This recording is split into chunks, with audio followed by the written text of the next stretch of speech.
Now look at human physiology.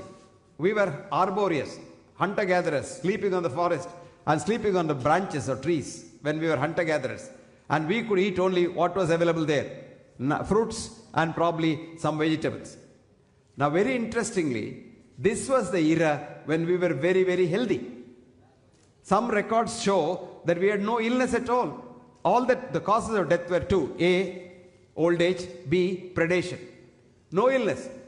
All the illnesses started in the 10,000 years when we sort of started living in communities and trying to eat, not just non-vegetarian stuff, trying to eat each other. That means hating one another. Today our biggest enemy is hatred. Recently, one of my articles was published in the British Medical Journal where I said, the cause of killer diseases is your mind. The silent killer in your body is not hypertension or diabetes or cancer, but your own mind. And if this mind is poisoned and it hates someone, your own body gets the damage and not the one who you hate. Let me tell you how it happens. If I can take a photograph of yours with a biophoton camera, I can see every cell of your body, every atom of your body emitting a photon light.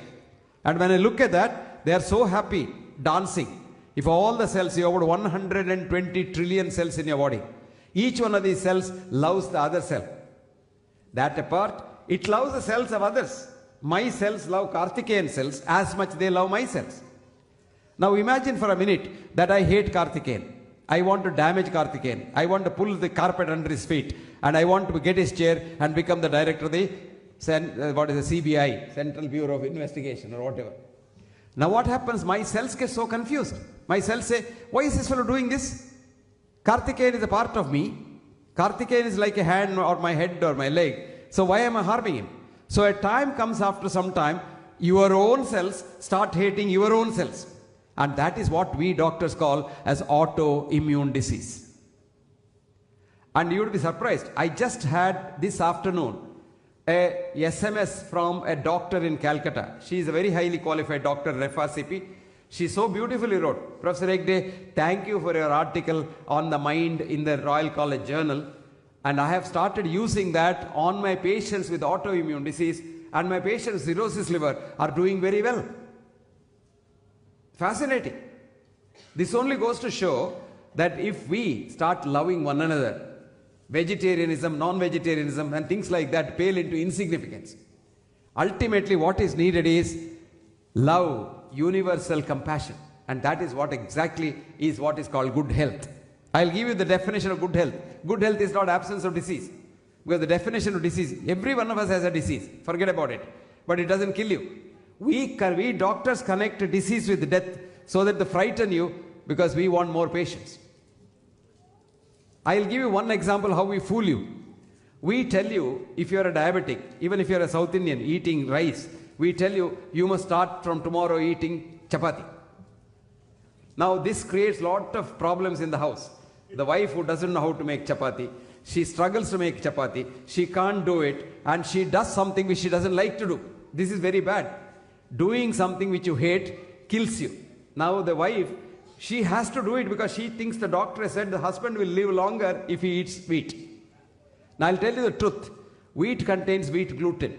And wheat gluten is a directed damage to the pancreas. So wheat goes directly to your beta cells in the pancreas and keeps you a diabetic permanently. That is only disease mongering. I want my business. If every diabetic gets better and if there is no diabetes at all, what does the diabetic specialist do? Did you get the message? So friends, don't believe anybody but believe yourself. This is the most important thing. So health is enthusiasm to work. Get up in the morning and ask yourself, do I have to go to work today? And if you're enthusiastic, you say, I am healthy. 2, enthusiasm to be compassionate. Ask yourself, do I want to help somebody today? Because what does the Sanatana Dharma say? Paropakarartham idam shariram. You are made for the benefit of others. Remember that? You are here for others' sake. And if you did that, you are absolutely healthy. That's what Ayurveda says. What does it say?